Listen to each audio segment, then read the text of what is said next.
Di video first impression Mazda 2 yang sebelumnya, itu adalah unit yang khusus didatangkan dari Jepang karena waktu itu belum ada unitnya yang dari Thailand. Nah, ini adalah unit yang didatangkan dari Thailand tapi dijual di Indonesia. Apakah sama? Mari kita cek.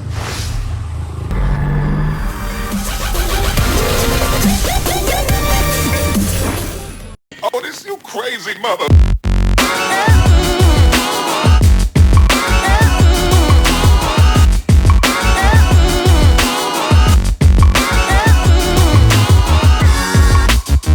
So, ini adalah Mazda 2 GT. Tapi kebanyakan Mazda 2 GT memiliki warna merah yang merupakan warna flagship dari Mazda Kodo Design. Kalau misalnya kita mau beli warna merah memang nambah 3 juta, tapi untuk warna-warna lainnya itu masih diberikan harga yang sama. Tidak seperti merek sebelah yang selain satu warna tersebut itu harus nambah sekian juta. Nah, cuma di antara Mazda GT atau yang disebut dengan Grand Touring oleh Mazda, dibandingkan dengan tipe R dan tipe lainnya, kita hampir sama sekali tidak bisa menemukan perbedaannya dari eksterior. Contoh, mulai dari bumper, lampu depan, grill, velg, semuanya masih sama dengan Mazda 2 tipe R dan tidak ada emblem sama sekali untuk menandakan bahwa ini adalah varian Grand Touring. Jadi lu harus bilang ke teman-teman lu bahwa ini adalah Mazda 2 GT, man.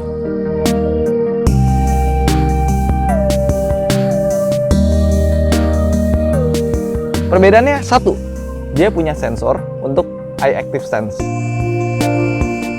Ini adalah satu-satunya perbedaan eksterior yang akan Anda dapatkan di Mazda 2 GT dan Mazda 2 tipe R.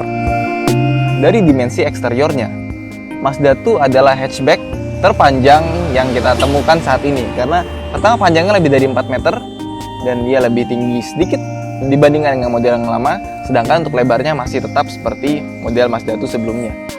Dan di atas sini ada grill berwarna merah, tetapi ini hanyalah aksesoris yang diberikan oleh pemiliknya. Mari kita cek bagian luar. Dan dari samping, pertama kita akan menemukan sebuah kaca spion yang sama persis dengan Mazda CX-5. Ya, ini adalah common parts dan dia sudah punya blind spot monitoring. Jadi kalau misalnya di sebelah kanan ada motor atau ada objek yang dideteksi sama dia akan memberikan tanda di sini.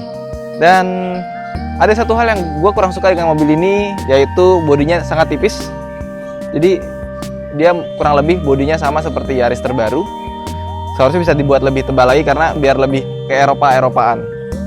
Dan velg, kalau dibandingkan dengan Mazda 2 versi sebelumnya, velg dan bannya terasa lebih klop ya, karena dia menggunakan ban yang profilnya tipis. Yang sekarang velgnya makin besar karena mempunyai ukuran 16 inci. Tapi dia semakin tebal karena mempunyai ukuran 185 dan 60. Dan dari belakang kita bisa lihat bahwa sepertinya mobil ini memiliki sebuah lampu belakang LED. Padahal belum. Dia masih menggunakan lampu bohlam biasa, hanya saja dibuat aksen-aksen seperti ini jadi seperti LED. Dan sisanya Anda bisa lihat sendiri.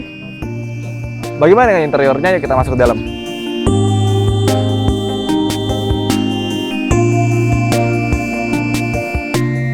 Masuk ke dalam Mazda 2, tentunya sangat berbeda dengan Mazda 2 versi sebelumnya.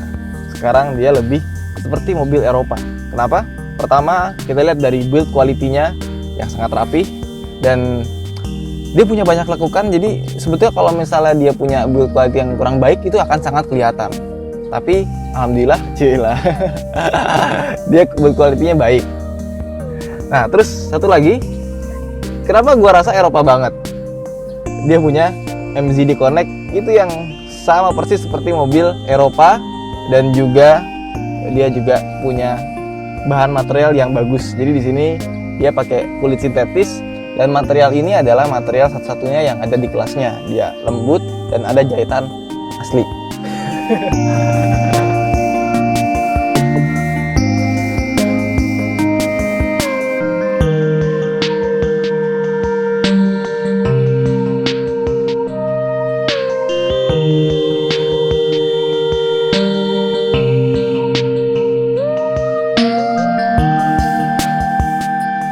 Dan kita lihat lagi detailing dari mobil ini pada interiornya seperti tombol-tombol AC, terus penempatan DVD, build quality-nya, dan ini juga dia pakai soft pad lagi, kulit sintetis, Dan krum-krum yang diberikan di mobil ini juga dibuat sangat baik dan tidak norak gitu. Dibuat rapi, tidak norak, seperti bukan mobil Jepang. Dan dia juga punya MZD Connect. Kalau misalnya BMW iDrive atau Mercedes-Benz Command, dia hanya bisa diatur menggunakan sebuah jok di bawah ini. Tapi kalau dia juga bisa dilakukan touchscreen. Jadi kalau agak susah, bisa langsung touchscreen. Will your mouth still remember the taste of my love? Heart at 23. Sound quality juga cukup bagus untuk mobil di kelasnya, meskipun tidak sebagus Ford Fiesta. Dan dia juga sudah dilengkapi dengan navigasi. Nah, jadi kalau misalnya kita kesasar, kita bisa lihat navigasi di sini. Bisa dibilang Mazda 2 GT juga adalah mobil yang paling lengkap di kelasnya, karena dia sudah punya sports mode, dia sudah punya pedal shift, dia punya steering switch control, dan dia punya head-up display. Ini yang tidak akan kita temukan di mobil sekelasnya. Memang sekarang ada sih head-up display yang bisa di aftermarket, tapi jelas beda dengan ini. Dan ini sangat membantu karena tampilan sangat bagus.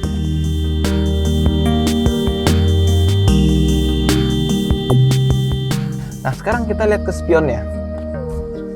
Spionnya, pertama dia punya kompas di bagian sini, dan dia juga sudah auto dim. Jika misalnya ada disorot lampu dari belakang, dia akan meredup dengan sendirinya. Canggih kan? Tapi ada sedikit kelemahan. Entah kenapa, ruang storage dari Mazda 2 ini mungkin bisa dibilang paling kecil di kelasnya.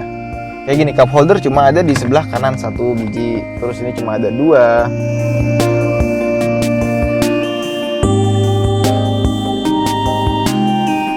Terus ruang penyimpanannya juga tidak begitu besar.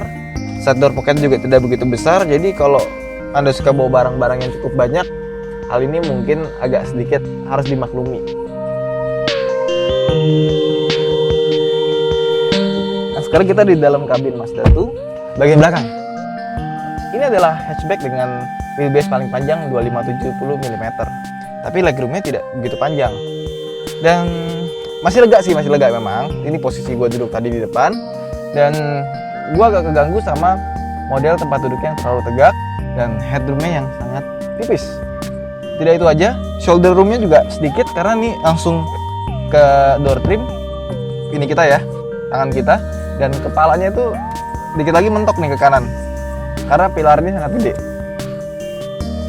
Terus bagian tengahnya, karena dia ada varian 4-wheel drive di Jepang, jadi di sini kayak ada gundukan. Kita ke tengah, maka jeng-jeng. Lebih baik gak usah dudukin kalau yang tengah. Dan di bagian kursi belakang kiri dia ada kantung di belakang untuk menaruh barang, tapi di sebelah kanan nggak ada. Dan terakhir, di door trimnya tidak ada tempat penyimpanan sama sekali. Jadi seperti yang gue bilang, mobil ini kurang praktikal.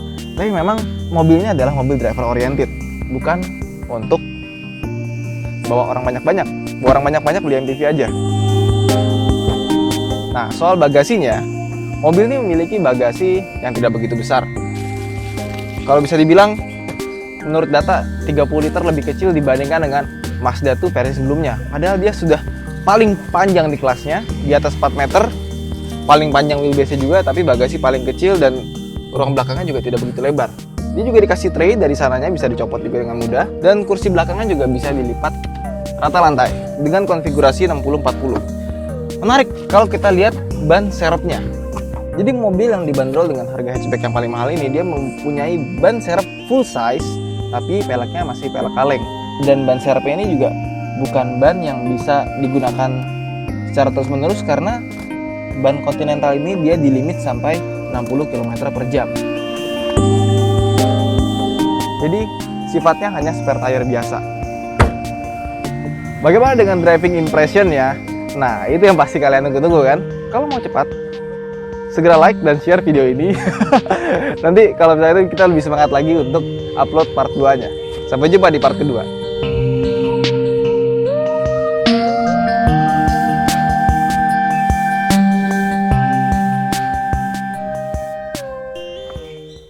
jahitannya itu agak mencong-mencong gitu kalau kita perhatikan secara mendetail, tapi no problem lah. Sokpet ngomong, sokpet satu-satunya di kelasnya pakai sokpet. Bukan sokpet ini, Tuh 2 ya. baris duanya.